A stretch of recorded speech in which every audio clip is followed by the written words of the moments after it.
Some 10 and a half minutes away from 8. Even the Greeks, it's the best thing for them. I mean, it's rock and a hard place for the Greeks, but I mean, if they'd been managing their affairs properly from day one, this wouldn't be a problem. They are a court case.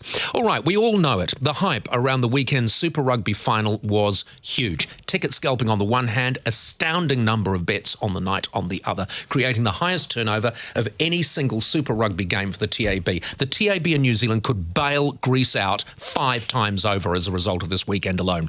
TAB bookmaker Mark Stafford joins me now. Mark, good morning. G'day, Paul. God, look at your smile. Yeah. Hey, It's look a good at one, your isn't it? smile.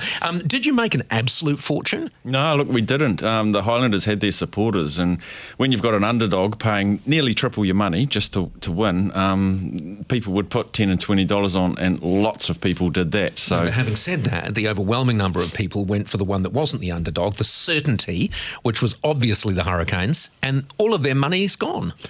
To you. well, to the Highlanders supporters, we took the Hurricanes fans' money and gave it to the Highlanders. You know, what's interesting, because I had a chat with you beforehand, and there were no really huge bets placed, were there? No. What was the single greatest, I mean, win or lose, what was the single greatest amount of money that was spent on an individual bet? On the Highlanders were just $8,000 to win head-to-head to get Yep. back just over 22, and there were 2 $10,000 bets on the Hurricanes. So the fact we got over $1.6 million in turnover with no big bets like the 50s and 100s that we've seen in the past. Where have they gone? Is that just we introducing austerity measures? No, I just think the confidence level wasn't there. Like, if you wanted to part with $50,000 on a game, you'd have to be pretty sure. And I just think no one was 100% sure on this. See, I was driving into town on Saturday night, and I thought, how could you not win if you put, say, $50 on the Hurricanes to win up to 12, with a difference of up to 12. What's the term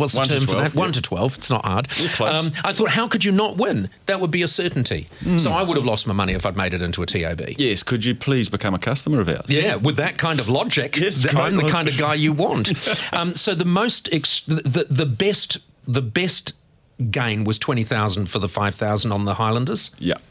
That was the best individual make. Yeah, I was quite impressed with the one that took the Highlanders to win by exactly 7. That was paying $31, so 100 on that got 3,000. So actually, dollar for dollar, that is the best, isn't it? $100 bet with exactly 7 to 8. Mind you, that person could have put $100 on exactly 8, exactly 9. Do you know if they did? Possibly. No, wow, I don't know. I don't know. So that $100 bet was probably, 25,000 for a return of 3,100. Why do you think this was, as a single game, the greatest turnover you've ever had? I think 2 New Zealand sides, 2 form sides, what they did in the semi-finals, beating up Australian sides, which we love as rugby fans. And I think the Hurricanes all year have been the best side, and the Highlanders have been the side that everyone's loved. And when I was asked who I thought would win, well, who I wanted to win, and it was the Hurricanes because I'm from there, but I just wish they were playing anyone but the Highlanders because they're just such a fantastic side. Mark, Jeff, that's true, isn't it? So you had the side that we all thought was definitely going to win, along with the side that we all loved. Yeah. So no wonder it was going to be, and it was an all New Zealand final. One of the best games you've seen? Yeah, I think one of the best Super Rugby games I've seen. There was a Super Rugby final in Africa between 2 African sides when Brian Habana scored the winning try. That was I knew good. this would happen. I just knew it would happen. I wanted to have this chat Paul. about betting. I didn't want to turn this into a sports interview. Enough. Do you know what I mean? I know exactly what you mean. Because this is about money. This is an interview about finance, not about bloody sport. Yeah, true. All right, so what's the next big sporting event coming up, gambling-wise? Well, the All Black season's obviously kicking off. Wednesday we've got the game against Samoa. And see, that's going to be tricky too, because obviously the All Blacks are going to win. So the issue there is going to be by how much. That's right. And we've set the line at 30, Paul. 30? Yes. Really? Yeah, you can say All Blacks by 30 or more or not.